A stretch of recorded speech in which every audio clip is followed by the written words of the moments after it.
문희정의 외신 브리핑.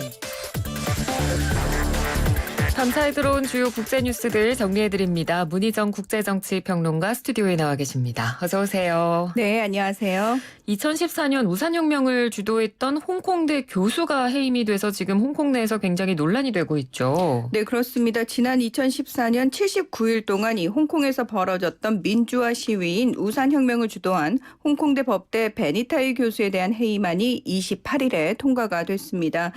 그동안 민주화 운동을 이끌어왔던 타이 교수는 지난해 4월 공공소란죄 등의 혐의로 16개월 징역형을 선고받아서 항소를 한 상태지만 홍콩대 이사회가 이를 명분으로 해임을 결정을 했습니다. 이에 대해서 타이 교수는 나의 해임 결정은 홍콩대가 내린 것이 아니라 대학의 배후에 있는 기관이 내린 것이라고 강하게 비판하면서 이번 결정은 홍콩 내 학문 자유 종말을 의미한다고 경고했습니다. 네. 이 홍콩대 동문회도 법원의 항소심 판결이 내려지지도 않은 상황에서 타이 교수의 해임이 결정된 것은 절차적 정의에 어긋난다면서 그의 해임에 반대하는 서명운동 등을 전개하겠다고 밝혔습니다. 이 타이 교수는 지난해 11월 홍콩 구의회 선거 당시 야권의 선거운동을 주도해서 민주파 진영의 압승을 이끈 대표적인 인물이고요. 또 오는 9월로 예정돼 있는 입법회 선거를 앞두고도 이 야권 예비선거 등을 주도적으로 이끌고 있는 것으로 알려져 있습니다. 네. 이 중국 중앙정부 홍콩 주재 연락판공실은 이 타이 교수의 해임에 대해서 악에 대한 처벌이자 정의의 실현이라면서 베니타이는 센트럴 점령 시위와 야권 예비선거를 조직, 기획, 선동하는 등 사회의 갈등을 부추겼다고 논평했습니다. 딱 요것만 들으면 굉장한 사회 불안을 조장하는 네. 반동분자로 들리죠. 네. 예. 이 타이 교수의 해임은 지난 1일부터 시행된 홍콩 보안법으로 인해 홍콩 내 반중국 시위가 사라지고 7개 민주진영 시민단체가 해산하는 등 민주화 분위기가 점점 냉각되어 가고 있는 상황에서 학문의 자유도 억압당하고 이 사상 통제가 강화되고 있음을 보여주는 사례라고 할 수 있습니다. 저희가 홍콩 보안법이 시행될 당시부터 이제 예상했던 상황들이 네. 벌어지고 있는 거죠. 네, 맞습니다. 그러니까 뭐 잘못 걸리면 종신형에 처해질 수 있다. 뭐 네. 이런 공포감 같은 것들이 지금 홍콩 전체에 만연해 있을 것 같은데요. 근데 이게 사실은요. 네. 홍콩인들한테만 해당되는 게 아니고 외국인들한테도 맞습니다. 네. 해당이 돼서 저희가 비판을 잘못하면은 그러니까요. 저희한테도 이 처벌이 내려질 수 있습니다. 네네. 지금 그런 상황입니다. 그런데 지금 9월로 원래는 입법회 선거가 예정이 돼 있었는데 이 선거마저 연기될 가능성이 또 있다고요? 네, 그렇습니다. 이 홍콩에서 송환법 반대 시위가 한창 벌어지던 지난해 11월에 구의회 선거에서 압승을 거뒀던 민주진영이 오는 9월 입법회 선거에서 또 한 번 선거혁명을 꿈꾸면서 70석 중에서 과반수를 차지하자는 35+ 캠페인을 전개하고 있습니다. 네. 이 입법회 선거에 출마할 야권 단일 후보를 정하는 지난 11일과 12일 예비선거에 무려 61만 명의 홍콩 시민이 참여해서 열정을 보이기도 했는데요. 이 문제는 선거 출마를 위해서는 선거관리위원회의 후보 자격 허가를 받아야 하는데 홍콩 선거관리위원회가 민주진영 후보들에게 사상 검증 성격의 충성 질의서를 보내는 등 후보 자격을 무더기로 박탈할 가능성도 제기되고 있습니다. 자, 이와 함께 친중파 진영은 반중 정서가 커지고 참패가 뻔히 예상되는 상황에서 어떻게든 입법회 선거를 연기하기 위해서 노력을 하고 있고 심지어 중국 중앙정부가 개입해야 한다는 주장까지 하고 있는데요. 네. 자, 이에 응답이라도 하듯 지난 28일 홍콩 행정회의가 코로나19 확산 사태가 지속될 경우 캐리람 행정장관에게 선거 연기를 결정할 수 있는 권한을 부여한다는 결론을 내린 것으로 알려졌습니다. 이 홍콩 현지 언론 매체들은 홍콩 행정장관이 비상사태나 공공의 위험이 있는 경우 공익상 바람직하다고 간주되는 어떤 규제도 만들 수 있다는 법안을 근거로 비상 권한을 발동할 가능성도 있다고 보도를 하고 있는데요. 2014년 우산혁명의 주역인 조시아 웡 전 데모시스토당 비서장은 선거 패배를 두려워하는 친중파 진영이 코로나19 확산을 빌미로 선거 연기를 주장하고 있다고 비판했습니다. 이제 홍콩에서 민주적인 선거마저도 사라질 것처럼 전망이 됩니다. 예.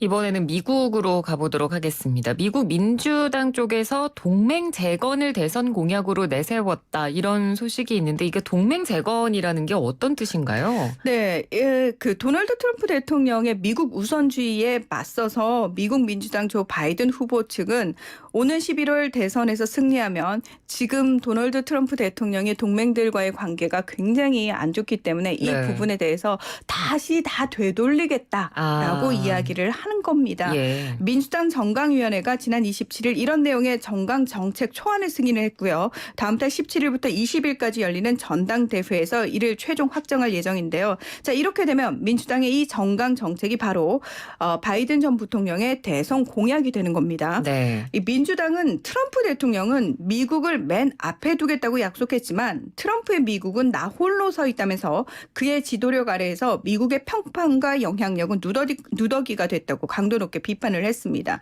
또 동맹과 어깨를 맞대는 대신 배신했다면서 미국의 안보와 이익이 4년 전보다 더 큰 위험에 처해 있다고 지적을 했는데요.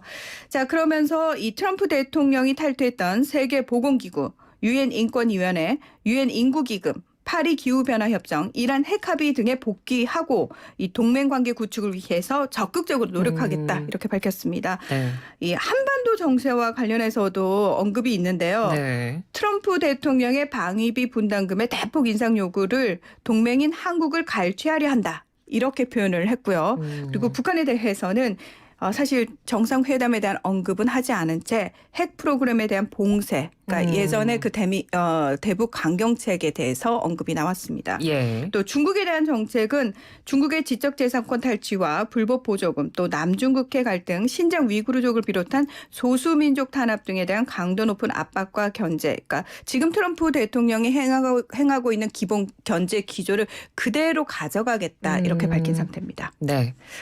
자, 다음은 필리핀 소식인데요. 필리핀에서 히자코 캠페인이 벌어지고 있다. 이건 어떤 내용인가요? 네, 필리핀어로 나는 여성이다라는 뜻인데요. 네. 이 유명인을 비롯해 많은 여성들이 소셜 미디어에 이 해시태그 히자코를 달면서 고질적인 여성 성폭력 범죄 및 2차 가해에 저항하는 캠페인을 벌이고 있는 겁니다. 자, 이 시작은 지난달 12일 마닐라 남부 쾌존주의 한 지방 경찰서가 여성 여러분 옷을 야하게 입지 말라. 그러다 성폭력을 당하고서야 우리에게 도움을 청할 것 아닌가 생각 잘해봐라 라는 글을 공식 페이스북에 올리면서 논란이 일기 시작했습니다. 네네. 지금 딱 들어도 절대 합리적이지 않은 전형적인 피해자 책임론을 그것도 정부 기관인 경찰이 공식 페이스북에 이렇게 올렸다라는 것 자체가 심각한 문제라고 할 수 있는데요. 네. 뭐 여성들의 분노에 글은 곧 삭제가 됐지만 이 필리핀 내에 만연하고 있는 낮은 성인지 감수성에 대한 비판과 문제 제기가 지금 활발하게 일어나고 있는 겁니다. 유명 연예인들과 정치인들을 비롯해서 많은 여성들이 여성들에게 옷 입는 법을 가르칠 것이 아니라 범죄자들에게 강간하지 말라고 가르쳐야 한다. 성범죄는 옷차림 때문에 일어나는 것이 아니라면서 일제히 분노하고 있습니다. 네. 히자코 운동은 성범죄를 부추기고 또 심각한 수준의 성인지 감수성을 가진 로드리고 두테르테 필리핀 대통령부터 또 필리핀 사회에 만연하고 있는 여성에 대한 폭력에 대해 문제를 제기하고 그동안 침묵했던 강간 및 성폭력 피해자들이 목소리를 내는 계기를 제공하는 등 이 필리핀 여성 인권 운동의 출발점으로 평가를 받고 있는데요. 네. 필리핀 인권위원회의 트윌라 루빈 변호사는 잘못된 인식을 방치하면 강간 문화가 영구적으로 고착될 수 있다면서 두테르테 대통령의 망언들을 인용하면서 국가는 여성을 폭력으로부터 보호해야 하는데 지도자 자체가 성폭력을 잘 행하고 있다면 어떻게 해야 하는가? 공직자들이 강간을 농담처럼 생각하면 대중들도 이에 영향을 받아 문제의식을 잃게 된다고 너무나 당연한 지적을 했습니다. 네. 자, 이제 끝으로 인도 소식인데요. 인도에는 카스트 제도가 여전히 남아있나 봐요. 근데 이게 사실은요, 인도 힌두 교도들만의 특유의 신분제입니다. 그래서 인도 사람이라 할지라도 힌두교도가 아닌 이슬람교도라든지 뭐 자이나교, 시크교, 불교 교도들은 전혀 이 카스트 제도를 믿지 않습니다. 네네. 없습니다. 네. 예. 이 공식적으로 1947년 지금의 인도가 건국이 되면서 카스트 제도는 전 근대적인 폐단으로 여겨져서 아예 헌법으로 카스트에 의한 차별을 금지한다고 명시를 하고 있습니다. 네. 하지만 대다수 국민이 힌두교도인 인도에서뿐만 아니라 또 다른 나라로 이민을 간 인도인들 사이에서도 여전히 카스트 제도에 따른 차별이 엄연히 존재하고 또 이 때문에 그 사회에서 문제가 되기도 하거든요. 네. 자, 지금 인도 내에서 벌어진 이 차별 내용 중에 하나가 뭐냐면은 지난 19일 우타르 프라데시주 에타와 지구의 카카푸라 마을에서 불가촉 천민 계급의 여성이 숨지게 됩니다. 네. 그래서 이 가족들이 시신을 마을 화장터에서 화장을 하려고 했더니 높은 계급의 남성 200여 명이 몰려와서 화장터 옮겨가라라고 얘기를 한 겁니다. 네. 사실 이 200여 명의 남성들은 두 번째로 높은 크시아트리아 계급이었다고 하는데요. 모든 마을에는 규칙이 있다. 이 불가촉 천민들 달리트라고 하는데 이 달리트 시스는 달리트 화장장으로 가져가라 이렇게 얘기를 한 겁니다. 사실 마을 지도자들이 중재에 나서기도 하고 또 피해자 가족들이 계속해서 좀 사정을 했음에도 불구하고 전혀 몇 시간 동안 뜻을 굽히지 않았고요. 네. 심지어 경찰도 그냥 그대로 방관을 한 겁니다.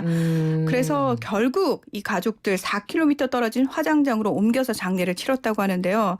이 사건 당시 화장용 장작더미에서 시신을 바닥에 내려놓고 장작을 치우는 모습이 담긴 동영상이 SNS에 퍼지면서 이 많은 사람들이 비판과 분노를 쏟아낸 겁니다. 네. 자, 하지만 여전히 높은 계급의 사람들로부터 일거리를 얻어야 하는 피해자들의 입장에서 항의와 고소를 하는 것도 쉽지가 않거든요. 그래서 인도 내 카스트 차별이 얼마나 심각한지를 또 한 번 네. 보여주는 사례라고 할 수 있습니다. 그러네요. 알겠습니다. 오늘 소식도 잘 들었습니다. 고맙습니다. 네, 고맙습니다. 네, 지금까지 문희정 국제정치평론가였습니다.